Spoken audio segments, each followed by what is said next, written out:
अच्छा जी, मैंने कहा कि aerobic respiration, this type of respiration occur in the presence of oxygen. अभी अभी तो हमने पढ़ा है, अभी अभी पढ़ा है ऊपर, ठीक है, ब्रेक डाउन ऑफ फूड, जिसके अंदर आपके पास आपने देखा ग्लूकोज कन्वर्ट होता था वो कार्बन डाइऑक्साइड एंड वाटर में। और इस प्रोसेस में क्या होता है, ये बात याद रखिएगा, ये एमसीक्यूज आ सकता है। In this process sufficient amount of energy is released.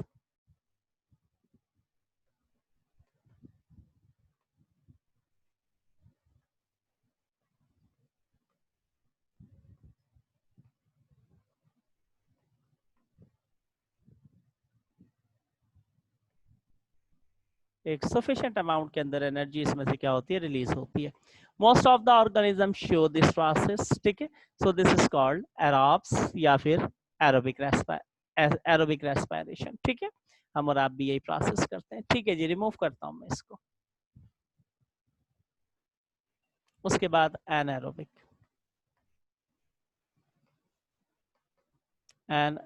Respiration.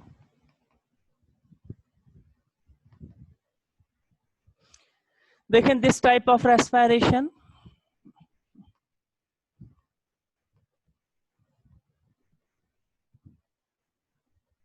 कब तक क्लास होगी, रुक जाओ अभी, रुक जाओ, मुझे पढ़ाने दो, रुक जाओ अभी, 5:30 का तो माइंड बना लो।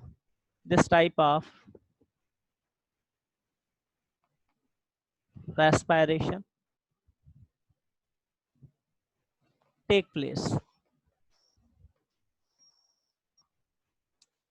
in the absence of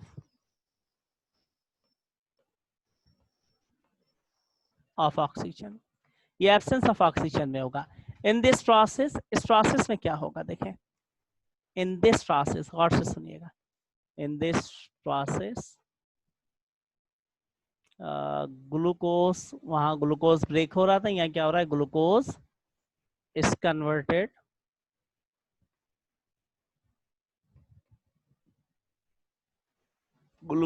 converted into carbon dioxide and ethyl alcohol, या फिर आप उसको कहते हैं lactic acid, lactic acid cycle भी कहते हैं इसको, लैक्टिक एसिड कहते हैं, ठीक है। In this mechanism, in this process less amount of energy is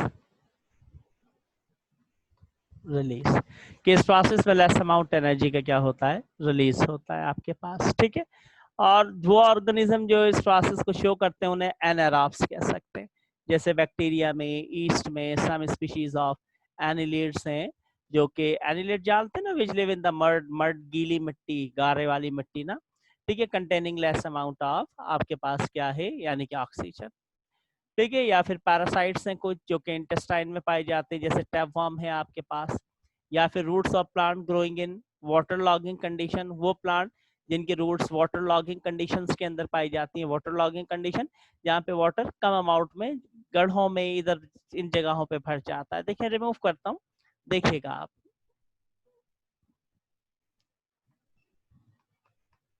H12O6 C6 H5OH, carbon dioxide 28 MCQs आ सकता है, याद रखना, 28 किलो कैलोरीज के अंदर क्या होगी, एनर्जी रिलीज होगी। और इससे पहले जो मैंने आपको इक्वेशन बताई थी एरोबिक रेस्पिरेशन की, उसमें कितना अमाउंट रिलीज हो रहा था, 673 किलो कैलोरीज के करीब।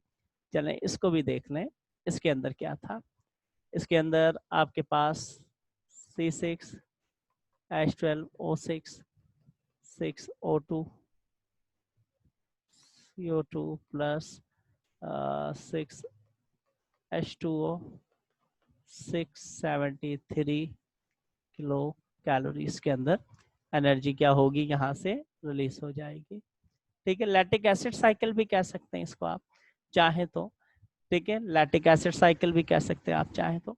अच्छा चले अब उसके बाद चले अब दो किस्म के एनिमल्स ना, एक ऑब्लिगेट एनारॉब्स हैं और दूसरा फैकल्टेटिव एनारॉब्स हैं। दोनों के ऑब्लिगेट टोटल को कहते हैं, फैकल्टेटिव पार्शियल को कहते हैं।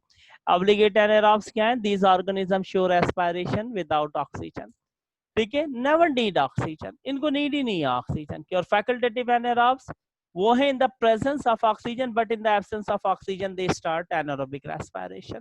फैकल्टेटिव क्या? प्रेजेंस ऑफ ऑक्सीजन, ठीक है ना, यानी कि आपके पास, और अगर इनको क्या हो जाए, अगर इनको क्या ऑक्सीजन ना मिले तो ये एनारोबिक रेस्पिरेशन को परफॉर्म करते हैं, मतलब दोनों में सरवाइव कर जाते हैं। बैक्टीरिया में मैंने आपको बताया था, अगर आपको याद हो, हम बैक्टीरिया के रेस्पिरेशन में ये पढ़ के आ चुके हैं। यस, यस, पार्शियली कहते हैं फैकल्टेटिव को। आ जाए उसके बाद फर्मेंटेशन के ऊपर। फर्मेंटेशन क्या है?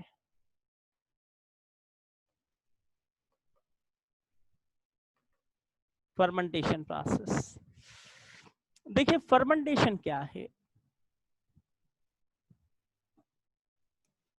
एनारोबिक क्या हो गया, अब क्या आ गया? आज टेस्ट इसलिए नहीं रह रहा कि आज क्लास में इतना टाइम लग गया है, आज क्लास में बड़ा टाइम लग गया है, ठीक है, बच्चे भी थके हुए हैं, और फिर दूसरा ये है, हकीकत बताऊं तो टेस्ट में कुछ चीजें थी जो फाइनलाइज नहीं हो सकी, ठीक है, इस वजह से कि रात को आपका रिजल्ट दे दिया फाइनलाइज करके, फिर आपको क्या दिया रात को, हाँ वीडियोस आपकी थी वो अपलोड करने लग गया, इस वजह से वो रह गया। अब आज कोई काम नहीं है, आज ये हो जाएगा। एनारोबिक रेस्पिरेशन किसको कहेंगे? अभी बता चुका हूँ मैं आपको, जाहिल आदमी को भी अब पता होगा। विदाउट ऑक्सीजन नहीं, जाहिल को कैसे पता होगा, पढ़ेगा नहीं तो पता कैसे पड़ेगा, तभी तो उसको जाहिल कहेंगे। कॉल्ड फर्मेंटेशन, ठीक है, फर्मेंटेशन करते हैं ना, फर्मेंटेशन ग्लूकोज की होती है, ठीक है, when ethyl alcohol is formed in this process, it is called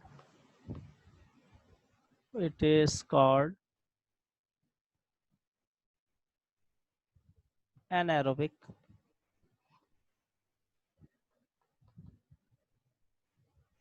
respiration। और अगर क्या हो, when अगर क्या हो, when lactic acid, लैटिक सी है ये, ओ नहीं है सी, lactic acid is formed in this process,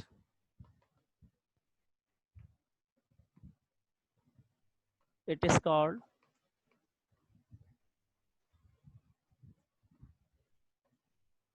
lactic acid fermentation।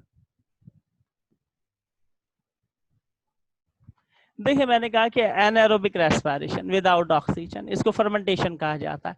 अगर इस प्रोसेस में इथाइल अल्कोहल बनेगी तो आप इसको एनारोबिक रेस्पिरेशन का नाम देंगे, और अगर इस प्रोसेस में लैक्टिक एसिड बन जाए तो आप इसको किसका नाम देंगे? लैक्टिक एसिड फर्मेंटेशन का नाम देंगे, ठीक है, सिंपल, कोई ऐसी खास चीज नहीं है।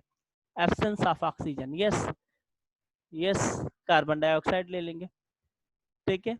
अच्छा जी, एनारोब्स कहते हैं, बात एक ही है, एनारोबिक कहते हैं, बात एक ही है। अच्छा उसके बाद ना इसकी इकोनॉमिक्स इंपॉर्टेंस है, मैं रिमूव कर रहा हूँ।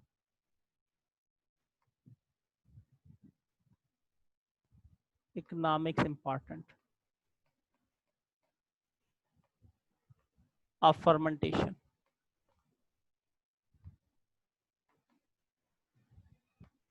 बड़ी आसान इकोनॉमिक्स इंपॉर्टेंस है, मैं वर्बली आपको बता देता हूँ, तो कोई ऐसी खास चीज नहीं है। इस प्रोसेस के थ्रू मैनी केमिकल प्रोडक्ट्स बनाई जाती हैं, बहुत सी केमिकल प्रोडक्ट्स बनाई जाती हैं, जैसे कि चले पॉइंट 1 में इथाइल अल्कोहल बनेगा,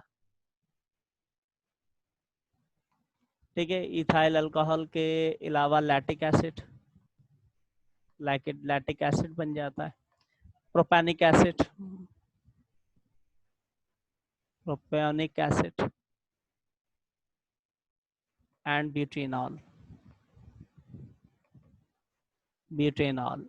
ठीक है, इस प्रोसेस के थ्रू ये मुख्तलिफ कंपाउंड्स की क्या की जाती है, फॉर्मेशन की जाती है। ठीक है, उसके बाद देखें यूज इन आपके पास क्या है, यानी कि आपके पास यूं कह लें कि बेयरिंग इंडस्ट्री में यूज किया जाता है, डेयरी इंडस्ट्री में यूज किया जाता है, योगर्ट, चीज, बटर वगैरह की फॉर्मेशन के लिए, वाइन बनाने के काम में इसको लाया जाता है ना, फ्रूट से, ग्रेप्स वगैरह से निकाला जाता है और फिर वाइन, शराब वगैरह बनाई जाती है।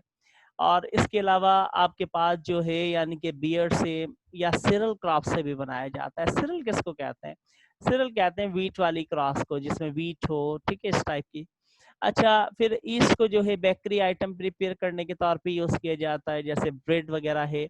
लैक्टिक एसिड को फ्लेवर के तौर के ऊपर भी यूज किया जाता है, योगर्ट्स के, जैसे लेज आ रही है ना योगर्ट्स के फ्लेवर में, तो उसमें लैक्टिक एसिड यूज किया जाता है। चीज के फ्लेवर में आ रही है तो उसमें चीज थोड़ी ना डाली जाती है, तो बड़ा कॉस्टली पड़ जाएगा, 50 रुपीज में कौन देगा, कोई भी नहीं देगा आपको, तो फ्लेवर डाला जाता है उसके अंदर। या फिर इसको जो है आप क्या लेंगे, lactic acid prevent the spoilage of dairy product, dairy product को स्पॉलेज ज़ाया होने से बचाता है, इसका स्प्रे कर दिया जाता है। ये लैक्टिक एसिड आप देखें, पिकल्स, पिकल्स किसको कहते हैं? पिकल्स अचार को कहते हैं, इसके फ्लेवर्स में यूज किए, इसके फ्लेवर्स के तौर पे यूज किया जाता है। ठीक है, बात चीज हमें आप देखते हैं ना कि यानी कि डिफरेंट खाने पीने की चीजें होती हैं उनमें इनको यूज किया जाता है। बहरहाल इसके अलावा मजीद इसको एसीटोन या इंडस्ट्रियल सॉल्वेंट वगैरह बनाने के काम में लाया जाता है। उसके बाद mechanism of aerobic respiration start करते हैं कि मैकेनिज्म ऑफ एरोबिक रेस्पिरेशन क्या है। थके तो नहीं हो ना? मुझे पता है तुम बड़े बहादुर बच्चे हो, तुम थके नहीं हो अभी, तुम्हें डॉक्टर बनना है, तुमने कसम खाई हुई पढ़ाए सर, पढ़ाए है ना? डॉक्टर बनना है ना या इंजीनियर बनना है?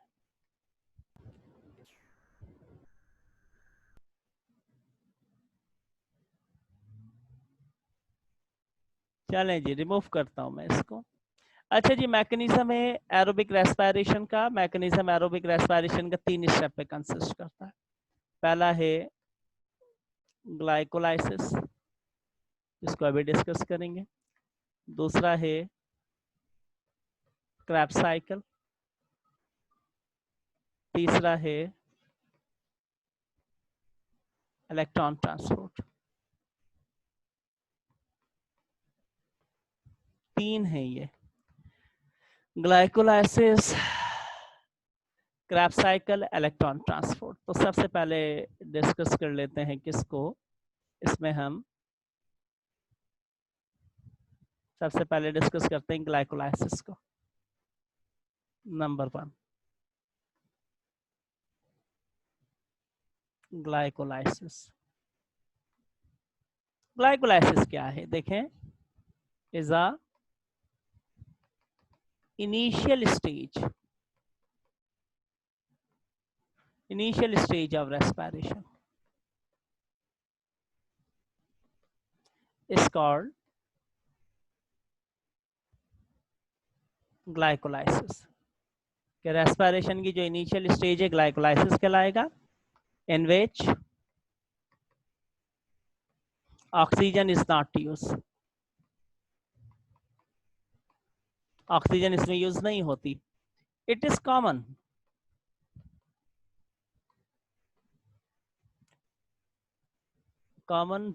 in both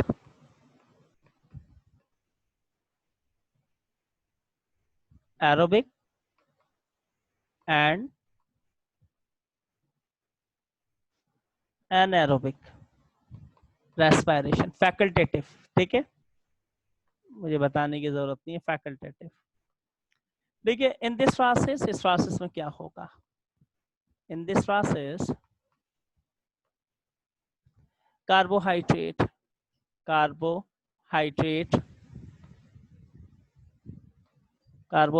are change into a 3 carbon compound.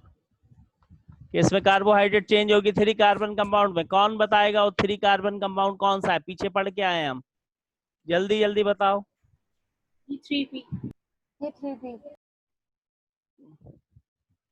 मोचड़े खाओगे, अभी पढ़ा है।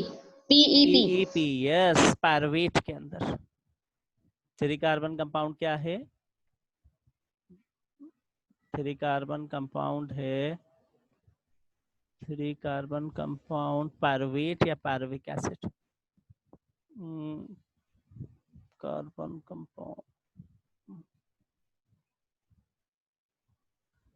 पायरुविक एसिड, पायरुविक एसिड में चेंज होगा। ठीक है, दूसरे अब इसके डिफरेंट आपके पास क्या है स्टेप्स हैं, अब इनके डिफरेंट स्टेप्स हैं और वो डिफरेंट स्टेप्स चलेंगे, वन बाय वन एक एक स्टेप को डिस्कस करते हैं हम। ठीक है, हाय अल्लाह।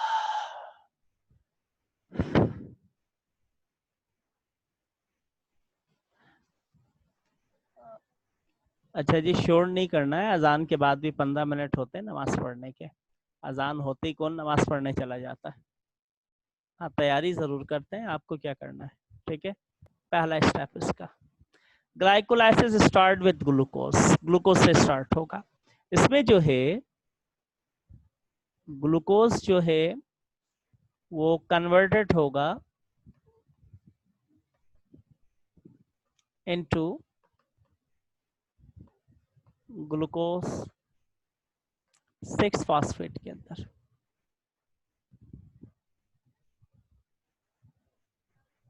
बाय द यूटिलाइजेशन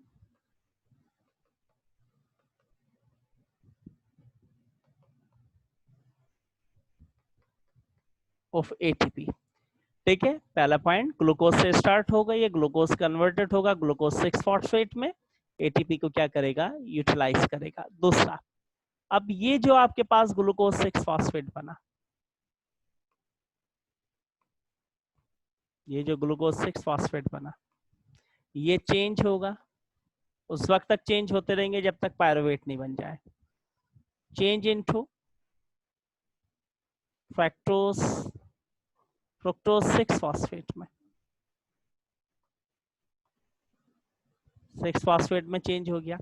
कैसे, by the arrangement of carbon, ये भी याद रखना है, एमसीक्यूज आ सकता है कि कैसे चेंज होता है, by the arrangement of carbon, carbon atom.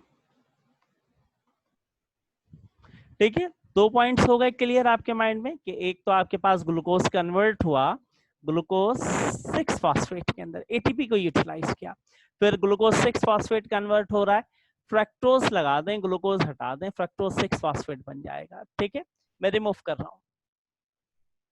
अच्छा जी, थर्ड स्टेप बड़ा सिंपल है। अब फ्रक्टोज किस में होगा, देखिए फ्रक्टोज 6 फॉस्फेट,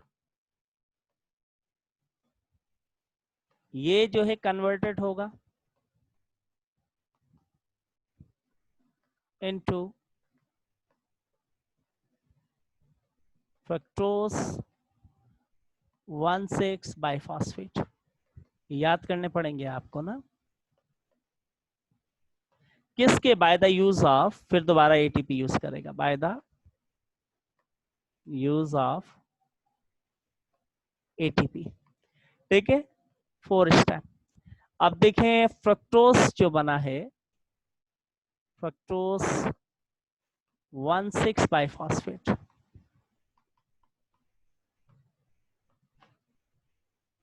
इज डिवाइडेड, ये क्या हो जाएगा, डिवाइडेड हो जाएगा इनटू 2 मॉलिक्यूल्स, कितने, 2 मॉलिक्यूल्स,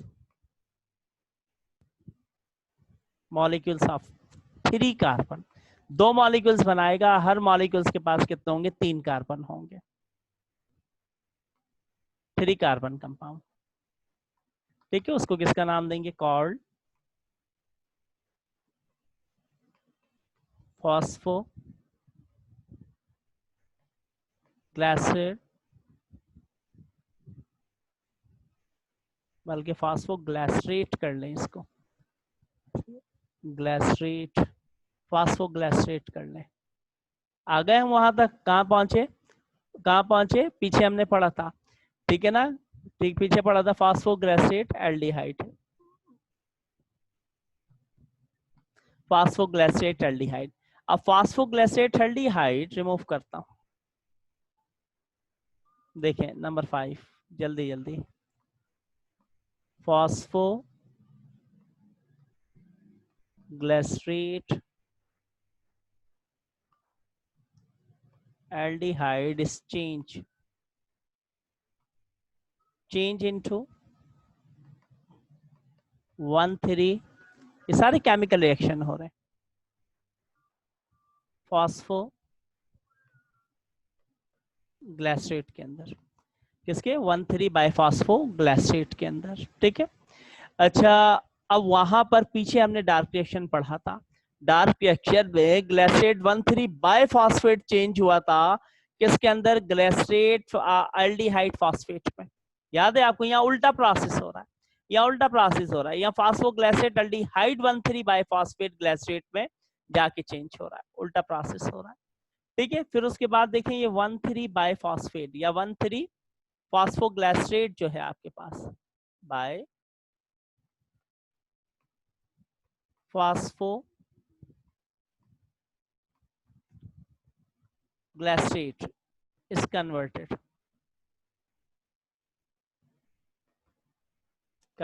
into 3-phosphoglycerate के अंदर, ठीक है। अब मैं इसको रिमूव कर रहा हूँ, 2 पॉइंट्स रह गए बस इसके अंदर, जल्दी से रिमूव कर रहा हूँ, फिर साइकिल बना के दिखाता हूँ इसका।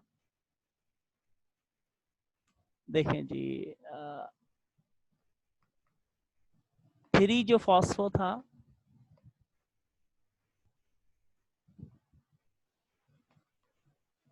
ग्लाइसरेट वो चेंज होगा इनटू फास्फोफिनॉल पायरुवेट में,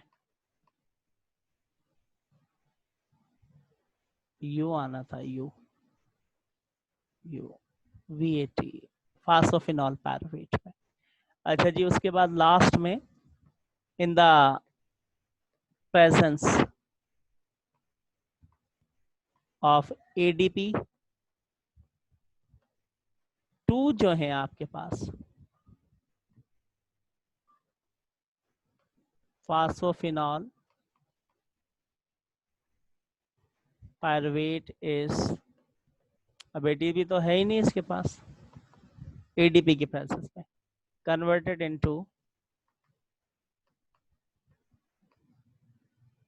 पायरुवेट के अंदर, और ADP जो है इस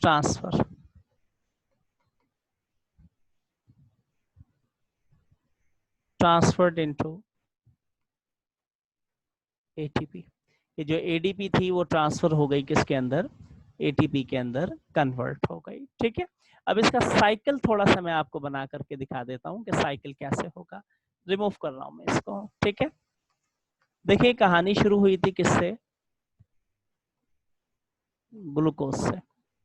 ग्लूकोज ने ATP की मदद से, ATP ADP में चली गई, ग्लूकोज 6 फॉस्फेट बना लिए थे, फिर ग्लूकोज 6 फॉस्फेट चेंज हुआ था किसमें, फ्रक्टोज 6 फॉस्फेट के अंदर, ठीक है।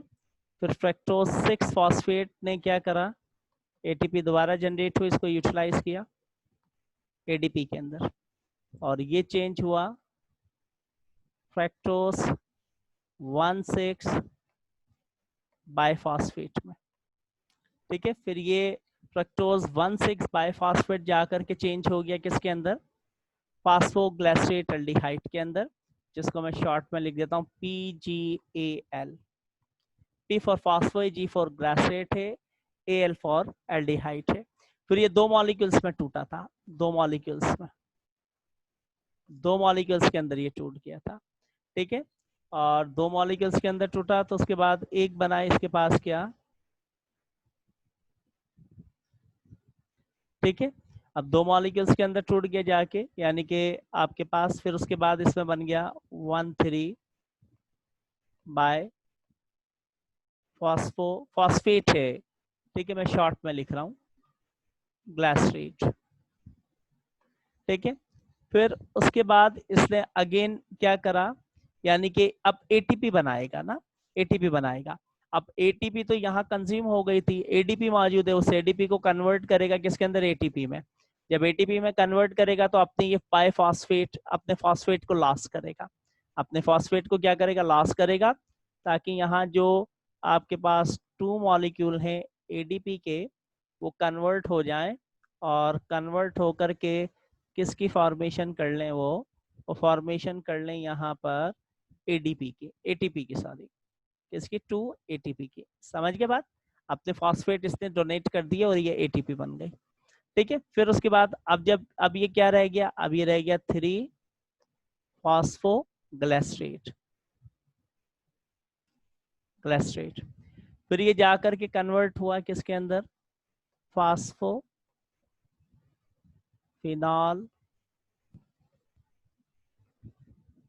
पायरुवेट में।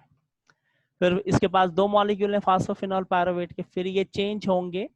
ठीक है, फिर देखें 2 मॉलिक्यूल अब दोबारा किसकी प्रेजेंस में, किसकी प्रेजेंस में, 2 मॉलिक्यूल ऑफ एडीपी, क्योंकि एटीपी तो यहाँ कंज्यूम हो गई। जब इसने 2 फास्फो ग्लिसरेट से फास्फोफिनॉल पायरुवेट बनाए, तो जो एडीपी से एटीपी बनाई थी ना, इस फॉस्फेट इसको डोनेट किए थे, तो फॉस्फेट तो खत्म हो गया, इसने ले लिए। ठीक है, अब वो जाकर के, अब ये जाकर के किसके अंदर कन्वर्ट हो जाएगा, पायरुवेट के अंदर कन्वर्ट हो जाएगा, पायरुवेट में। देखें सुने थोड़ा सा, 1,3 बाइफॉस्फोग्लिसरेट है ना, इसने अपने फॉस्फेट को रिमूव किया, रिलीज किया, और वो रिलीज किया तो एडीपी ने ले लिया और एटीपी बना लिया, और ये कन्वर्ट हो गया 3 फास्फोग्लिसरेट में। फिर 3 फास्फोग्लिसरेट जाके कन्वर्ट हुआ फास्फोफिनॉल पायरुवेट में in the presence of ATP. ADP ये जाकर के चेंज हो गया किसके अंदर, पायरुवेट के अंदर, ये जाकर के क्या हो जाएगा, चेंज हो जाएगा। ठीक है, तो बहरहाल ये तो आपके पास क्या था, बहुत ही सिंपल, कोई ऐसा टिपिकल नहीं है, याद करने पड़ेंगे आपको ये चीजें, कौन से स्टेप में कौन बन रहा है। अब उसके बाद है एसिटाइल कोएंजाइम की फॉर्मेशन। क्या एसिटाइल कोएंजाइम कैसे बनता है, क्रेब्स साइकिल क्या है। ठीक है, क्रेब्स साइकिल के बाद आपके पास इलेक्ट्रॉन ट्रांसपोर्ट, चैप्टर खत्म। अब मुझे एक बात बताइए, हाँ ठीक है, काफी है, मैं भी बंद कर रहा हूँ। अब मुझे बताएं, आप लोग कहते हैं चैप्टर 11 बड़ा मुश्किल है, बड़ा मुश्किल है, बड़ा मुश्किल है। हाँ जी, आता नहीं है, आता नहीं है। अच्छा, फर्स्ट ईयर डी में जो मेरे पास, फर्स्ट ईयर एफ में जो मेरे पास थे, फर्स्ट ईयर एफ के बच्चे, फर्स्ट ईयर एफ के फरकुंदा होगी यहाँ पर, रिदाय नूर होगी यहाँ पर, इसरा होगी यहाँ पर, जोहराना होगी यहाँ पर, और बस मेरे ख्याल यही 4 हैं बच्चे। ठीक है, ये मेरे पास फर्स्ट ईयर एफ में थे। ठीक है ना, और वहाँ वहाँ मैंने मैंने मैंने कहा था कि मैं इंटर में आपको ये चैप्टर करा दूंगा। फर्स्ट ईयर में बड़े अजीबो गरीब अंदाज से हुआ था, टाइम ना होने की वजह से, जल्दी जल्दी के अंदर। तो देखिए, मैंने अपना वादा वहाँ नहीं तो यहाँ पूरा कर दिया आपके सामने। ठीक है, ठीक है। अच्छा जी, कोई मुश्किल है इस चैप्टर में, मुझे आप बताइए, आप पढ़ने के बाद बताइए मुझे। तो फिर क्यों कहते हैं इस चैप्टर को मुश्किल है, ये क्यों कहते हैं इस चैप्टर को मुश्किल है? ऑल क्लियर हो गया ना, फिर क्यों कहते हो मुश्किल है, समझ नहीं आता, कहाँ से मुश्किल है?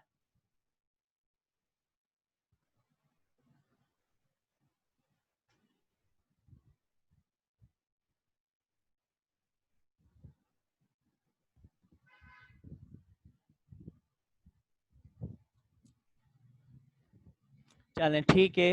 अच्छा ठीक है, अरीशा, और इससे पूछ लूँ ज़रा रिमशा से भी, क्योंकि इन्होंने पढ़ा नहीं है मुझसे। अरीशा और रिमशा, तुम दोनों बताओ बेटा। अरीशा, रिमशा, नेहा ने कुछ पढ़ा था, संध्या ने थोड़ा बहुत पढ़ा था, मेरे ख्याल स्टार्ट लिया था, लॉकडाउन हो गया था। अरीशा और रिमशा मुझे बता दें। जी सर, अच्छा समझ आ गया, पहले की बनिस्बत कुछ समझ आया, कुछ तो पॉइंट किए होंगे।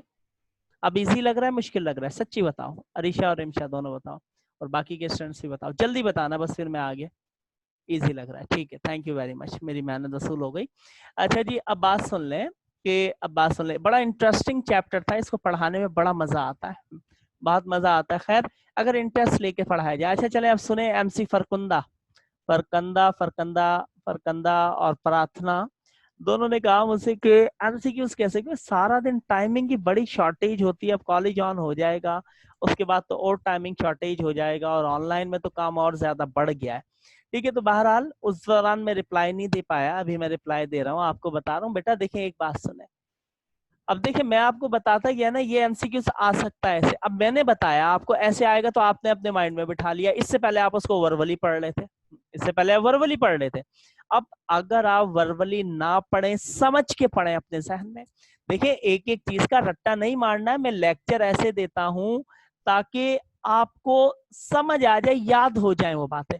जो बात मैंने छोड़ दी, सपोज करें मैंने वर्बली बताई, अब आपके माइंड में कि नहीं, अब जैसे सपोज करें मैं कह दूं यहाँ पे, मैं कह दूं यहाँ पे कि फॉर एग्जांपल सपोज कर लीजिएगा, मैं यहाँ कह दूं कि 1,3 बाय फास्फोग्लाइसरेट के बाद 3 फास्फोग्लाइसरेट कैसे बनता है, कैसे बनता है। अब आपको तो पता ही नहीं ना कि कितने मॉलिक्यूल लॉस कर रहा है, अपने 2 मॉलिक्यूल लॉस कर रहा है, वो एडीपी ले रहा है और वो एटीपी। अब ये एमसीक्यूज दे दूं, अब मैंने बता दिया तो अब आपके माइंड में बैठ गया, आपने अपने जहन में उसको बिठा लिया। तो बेटा इसी तरीके से मेरी बात सुने, आपने समझ समझ के एक एक वर्डिंग को, एक एक वर्डिंग को मेरा बच्चा समझ समझ के आपने करना है। समझ समझ के जब आप करेंगे, जहन में रट्टा नहीं मारना है, इंग्लिश नहीं पढ़नी है, सिंधी आती है, उर्दू आती है, पंजाबी आती है, जो लैंग्वेज आती है अपने माइंड में बिठा लें ऐसे कि यहाँ से गया, ये हो गया, अब इसको इतनी चीजें चाहिए, ये हो जाएगा, ये हो जाएगा, इस तरीके से।